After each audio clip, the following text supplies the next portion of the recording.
Okay, so seven or eight other guys knew I was really sick.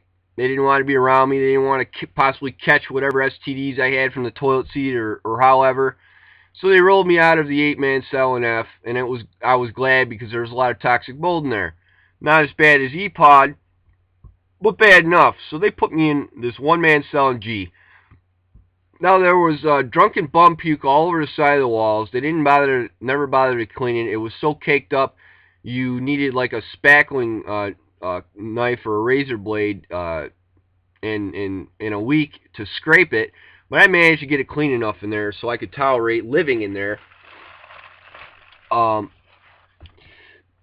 so I'm stuck in there with no television, no way to know what time it is, and in agony from pus coming out of my penis every time I pee in the morning, and it feels like I've got broken glass, hot lava, broken glass shooting out my wee wee every time I'm going to the bathroom, and my kidneys are hurting, and this, that, and the other thing. Got all these issues from this, and I made 12 medical requests.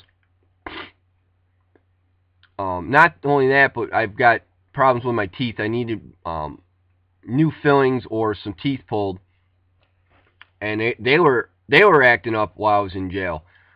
Um, 12 medical requests, and they just deny you, deny you, deny you, ignore you, ignore you, ignore you, make up excuses. Now I have I have Medicare because of my disabilities. I have Medicare A, B, C, and D, and I had money on my card, my debit card for my disability.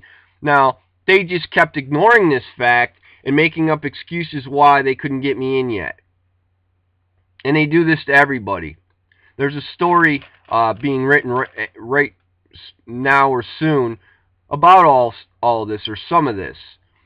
So people have died in there from lack of medical care. Okay, or died on the way out from not getting the treatment they needed or not being given the meds that they're used to.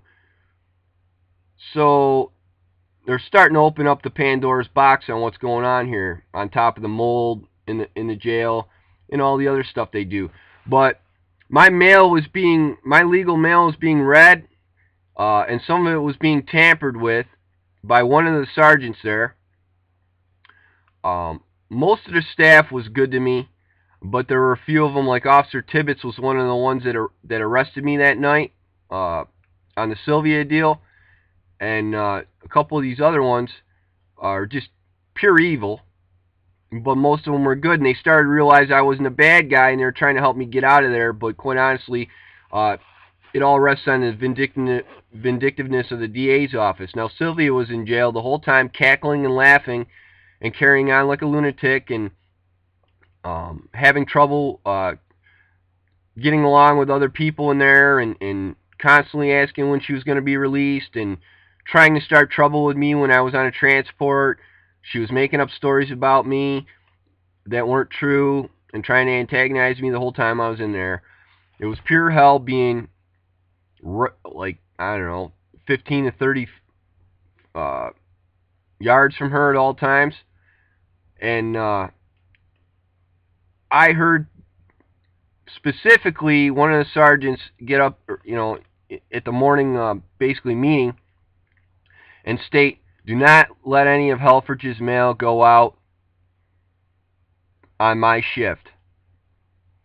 Okay, so they weren't letting me put money on my books, which I had money to put on my books to call a real attorney to get me out of there.